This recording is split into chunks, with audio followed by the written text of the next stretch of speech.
এবার কুসুমের বিরুদ্ধে অনুশ্রীকে উস্কাতে শুরু করে দিল মীনাক্ষী। হ্যাঁ বন্ধুরা, ভিডিওটা লাইক দিয়ে দেখতে থাকুন। একদিকে যখন কিনা অনুশ্রী ছুটতে ছুটতে কিচেনে এসে যখন কুসুমকে বলতে লাগে যে কুসুম শোনো না, আজকে তুমি বরঞ্চ একটা কাজ করো, ঈশানের পছন্দের এই খাবারগুলো তুমি রান্না করে ফেলো, ঠিক আছে? ঈশান আজকে খুব করে ইচ্ছে হয়েছে, ও এই খাবারগুলোই খাবে, ওর ফেভারিট খাবারগুলো। ঠিক সেই সময় এটা বলে অনুশ্রী যখন সেখান থেকে চলে যায়, অন্যদিকে কিছুক্ষণ বাদে যখন কিনা অনুশ্রী চেক করতে আসে যে ঈশানের পছন্দের খাবার আজকে রান্না হয়েছে কিনা, ঠিক সেই সময় কুসুমকে অনুশ্রী যখন সমস্ত খাবার দেখার পর বলতে লাগে যে ঈশানের ফেভারিট খাবারগুলো আজকে রান্না করা হয়নি যে কুসুম, ঠিক সেই সময় কুসুম বলতে লাগে যে অনুশ্রী আজকে এমনিতেই যথেষ্ট পরিমাণে খাবার রান্না করা হয়ে গেছে, আজকে যদি আবার ঈশান সাহেবের পছন্দের খাবারটা আমি রান্না করি এক্সট্রা করে, তাহলে তো খাবারটা রীতিমতো অপচয় হবে। তার জন্যই আমি ভেবেছি যে কাল বরঞ্চ আমি রান্না করে দেবো, ঠিক আছে? তো ঈশান সাহেবকে তুমি বলে দিও, সে এমনিতেই বুঝবে, সে তো আর বাচ্চা ছেলে না যে সে জেদ করবে। আজকে যা রান্না হয়েছে সেটাই তাকে খেয়ে নিতে বলো। ঠিক সেই সময় এই কথাটা আড়ি পেতে মীনাক্ষী যখন শুনে ফেলে এবং মীনাক্ষী যখন বলতে লাগে যে এবার কুসুম তুমি যাবে আর এদিকে আমি কান ভাঙাবো অনুশ্রী, ঠিক সেই সময় অনুশ্রী যখন বলতে লাগে যে এ মা, এবার আমি ঈশানকে কী জবাব দেবো? এত বড় মুখ করে আমি ওকে বলেছিলাম যে ওর ফেভারিট খাবারগুলোই রান্না করা আছে আজকে, ও যাতে পেট পুরে খেতে পারে, অথচ এখানে এসে তো ও দেখবে ওর ফেভারিট কোনো খাবারই রান্না করা হয়নি, এবার আমি ওকে কী জবাব দেবো? ঠিক সেই সময় মীনাক্ষী অনুশ্রীর কান ভাঙিয়ে বলতে লাগে যে দেখেছো তো,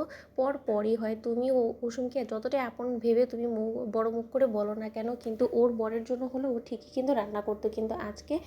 তুমি কোনো একটা কিছু ইচ্ছে করেছো, তুমি ওকে আদেশ করেছো ঈশানের জন্য রান্না করতে, ও সেটা করেনি, তার মানে ও নিজের মন মর্জি চালাচ্ছে, ও বড় যা সেটার হুকুম ঝাড়ছে তোমার উপরে, এবং তুমি ওর অপেক্ষায় বসে আছো, কেন তুমি ওকে দেখিয়ে দিতে পারছো না? ঠিক সেই সময় অনুশ্রী যখন বলতে লাগে যে না গো কাকিমণি, ও কুসুম অন্তত সেরকম মেয়ে নয়। অন্যদিকে যখন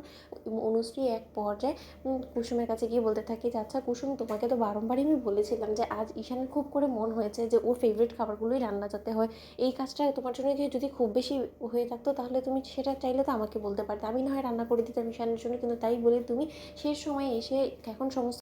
লোকেরা খেতে বসবে তখন তুমি আমাকে বলছো যে তুমি ঈশানের জন্য রান্না করোনি। তুমি এতটা কেন আমার প্রতি রুড হচ্ছ বা ঈশানের প্রতি কেন এবার রুড হচ্ছ সেটাই আমি বুঝতে পারছি। এবং তার থেকেও বড় কথা, আজ যদি ভাইদা তোমার কাছে কিছু রান্না করে খেতে চাইতো তাহলে তো নিশ্চয়ই অবশ্যই তুমি ভাইদার জন্য সেটা রান্না করে দিতে, বা যদি মনি বলতো বা বাবা বলতো, কিন্তু এই জিনিসটা আমি এবং ঈশান বলেছি বিধায় হয়তো বা তোমার সেটা কোনো মতেই মনে হলো না যে তোমার রান্না করাটা উচিত, তাই তো কুসুম? ঠিক সেই সময় কুসুম বলতে থাকে যে না অনুশ্রী, তুমি আমাকে ভুল বুঝছো, আমি চাইলেই রান্না করে দিতে পারি। আচ্ছা ঠিক আছে, তুমি অপেক্ষা করো, আমি রান্না করে দিচ্ছি। ঠিক সেই সময় অনুশ্রী বলতে থাকে যে থাক কুসুম, এখন আর সমস্ত লোকেদের সামনে মিথ্যে সহানুভূতি দেখানোর কোনো প্রয়োজন নেই, আমি বেশ ভালো করে বুঝতে পেরেছি যে তোমার মনের মধ্যে আসলে সেই ইচ্ছেটাই ছিল না যে